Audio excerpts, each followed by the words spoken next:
Vulnerable adults should not wait until the fall for omicron-specific COVID-19 shots and should instead get boosted as soon as possible, Centers for Disease Control Director Rochelle Walensky said Tuesday, as the highly transmissible Omicron substrain BA.5 fuels a spike in coronavirus cases and hos. "We really do want to say now get your boost.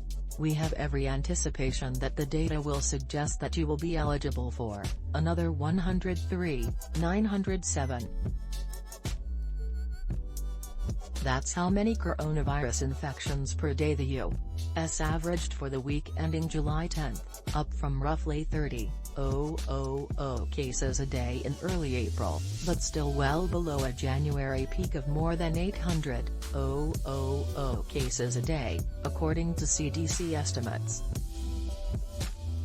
Omicron subvariant BA.5 accounted for 65% of all coronavirus infections in the U.S. as of last week, up from 54% the week before, when it became the dominant coronavirus strain in the U.S., according to CDC estimates.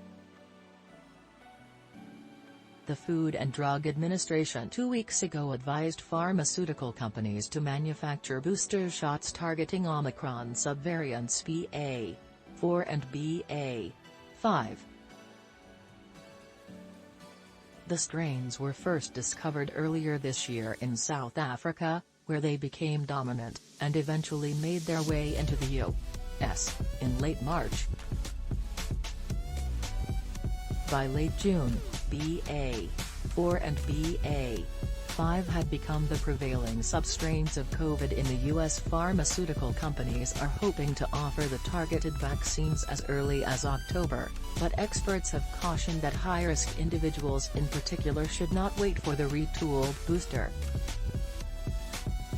Other countries around the world may also aim to use boosters to fight a surge in infections. The World Health Organization on Monday recommended those 5 years and older with compromised immune systems in Europe, where coronavirus infections are also on the rise, get a second booster shot.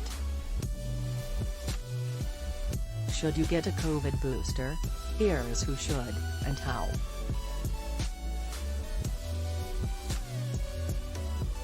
Forbes' highly contagious BA.5 variant becomes dominant in U.S. as COVID cases rise.